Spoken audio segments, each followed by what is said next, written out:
والذین صبروا ابتغاء وجہ ربہم، وہ ہیں جو اپنے رب کو راضی کرنے کے لیے صبر کرتے ہیں۔ صبر کا مطلب کیا؟ حضرت امام زین العابدین رضی اللہ تعالیٰ عنہ فرماتے ہیں کل قیامت کے دن اللہ اہل صبر کو جنت میں بھیجے گا، صبر کرنے والوں کو جنت میں بھیجایا جائے گا، اے صابرین جاؤ جنت میں۔ تو جب وہ جنت کی طرف جا رہے ہوں گے فرشتے کہیں گے آخر آپ کون لوگ ہیں؟ ابھی حساب و کتاب نہیں ہوا کہ آپ کو جنت میں بھیجایا جا رہا ہے۔ کہیں گے ہم اہل صبر ہیں، ہم صبر کیا کرتے تھے اس لیے ہمیں بغیر حساب کے اللہ جنت میں بھیج رہا ہے۔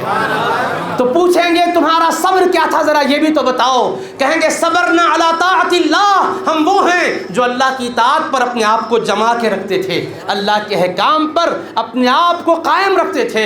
صبرنا عن معاصی اللہ، اللہ کی نافرمانی سے ہم نے اپنے آپ کو بچائے رکھا تھا، ہم نے اللہ کی نافرمانی سے اپنے نفسوں کو روکا تھا، ہم نے اپنی ذاتوں کو جمایا تھا، اطاعت پر کرنے کے کاموں کو کیا تھا، اور جو کام نہیں کرنے کے تھے ہم کبھی ادھر پلٹ کے دیکھے بھی نہیں تھے۔ اللہ کی نافرمانی سے ہم نے اپنے آپ کو روک کے رکھا۔ صبرنا علی البلاء والمحن، جو بلائیں اور مصیبتیں آئیں ہم نے حرف شکایت زبان سے نہیں نکالا، ہم صابر رہے، ہم صبر کرتے رہے۔ اسی لیے فرشتے کہہ رہے ہیں واہ واہ اے صبر کرنے والوں، تم جنت میں داخل ہو جاؤ، فنعم اجر العاملین، کتنا اچھا تم نے عمل کیا اور ایسا عمل کرنے والوں کو بہترین صلہ رب کی بارگاہ سے مل رہا ہے۔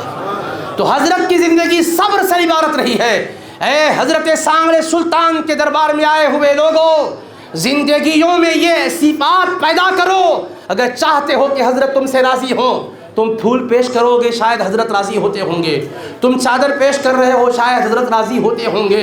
میں یہ نہیں کہتا ہوں کہ حضرت راضی نہیں ہوتے ہیں، حضرت کی محبت میں تمہارا یہ فعل ہے، مگر یاد رکھو جو وہ تم کو دیے اس کو پہلے پیش کرو۔ وہ کہے میں نے صبر کیا زندگی میں، صبر تم بھی کرنا۔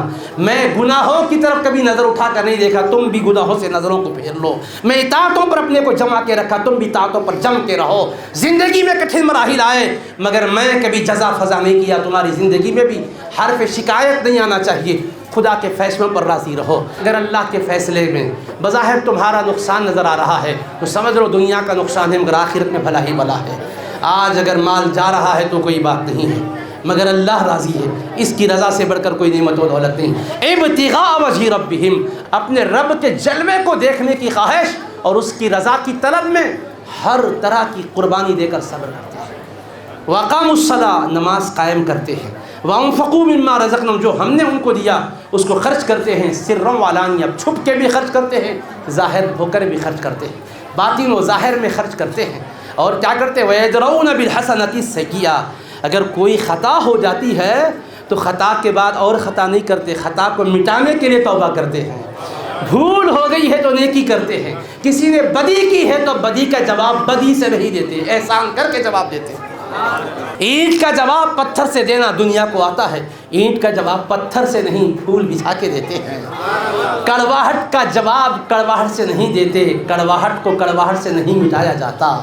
آگ کو اور مزید آگ سے نہیں بجھایا جا سکتا، آگ کو بجھانا ہو نفرت کی تو محبت کا پانی ڈالو، اگر کڑواہٹ کو نفرت کی دور کرنا ہو تو اخلاص و محبت و چاہت کی مٹھاس سے دور کرو۔ کہہ رہا ہے اللہ پاک ذرا میرے پاک باز بندوں کو دیکھو، جہاں خلق خدا آ کر دل کا سکون پا رہی ہے، ارے ان کے دربار کے سکون سے اب سمجھو تو صحیح یہ کس مقام پر پہنچے ہیں کہ ان کے جانے کے بعد صدیاں بیت گئی مگر آج بھی دکھ لے کر آتے ہیں، سکھ لے کر جاتے ہیں، تکلیف لے کر آتے ہیں، راحت پا کر جاتے ہیں۔ غم و آلام کے پہاڑ ٹوٹتے ہیں تو کہتے ہیں چلیں گے حضرت کے پاس جا کر ذرا فاتحہ گزران کر آئیں گے۔ ارے بڑے پریشان چہرے سے آئے تھے، جب جا رہے تو چہرے پر مسکراہٹ ہے، کہتے ہیں کہ حضرت کی خدمت میں کیا حاضری دیا، بس ایک دم قلب کو سکون مل گیا۔ پیسوں سے کبھی سکون نہیں خرید سکتے، سوچو ذرا اس بارگاہ میں جو اپنے قلب کو سکون کی نعمت حاصل ہوتے ہوئے دیکھ رہے ہو نا، اولیاء کے پاس جانے کے بعد قلب کو جو راحت مل رہی ہے یہ پیسوں سے نہیں خرید سکتے۔ دولت سے سکون کا سامان تو خرید سکتے ہیں مگر سکون نہیں خرید سکتے، راحت کا سامان تو خرید سکتے مگر راحت نہیں خرید سکتے۔ بنگلہ بنائے تو راحت ملتی ہے، کتنے گھر ہیں اعلیٰ سے اعلیٰ بنگلے ہیں مگر سکون نہیں ہے۔ اچھے کپڑا پہننے سے سکون ملتا ہے، اچھے سے اچھے کپڑے پہننے سے سکون نہیں ہے۔ گاڑیوں میں پھرنے سے سکون ملتا ہے، نہیں صاحب۔ عہدے اور اقتدار پر براجمان ہونے سے سکون ملتا ہے، اقتدار ہے تو سکون ہی غارت ہوتا چلا جا رہا ہے۔ سکون یہ بہت بڑا اللہ کا انعام ہے، وہ ان لوگوں کے پاس ملتا ہے الذین آمنوا وتطمئن قلوبہم بذکر اللہ، وہ جو ایمان لائے اللہ کے ذکر میں مصروف رہے ان کے دل اطمینان رکھتے ہیں، اور وہ با اطمینان ہستیوں کے پاس بیٹھو تو قلب میں سکون کی نعمت منتقل ہوتی ہے۔ ہم حضرت کو تو نہیں دیکھ سکتے، ہماری آنکھیں تو اس قابل نہیں ہیں، مگر ان کو نہیں دیکھ رہے، ان کے فیض اثر کو محسوس تو کر رہے ہیں۔ آج کیا ملتا ہے پوچھنے والے عزیزوں؟ دیکھو تو صحیح، قلب کا سکون مل رہا ہے، دل کو راحت مل رہی ہے۔ جب تذکرہ ہوتا ہے کیسی سکینت اترتی ہے، کیسی رحمت چھا جاتی ہے۔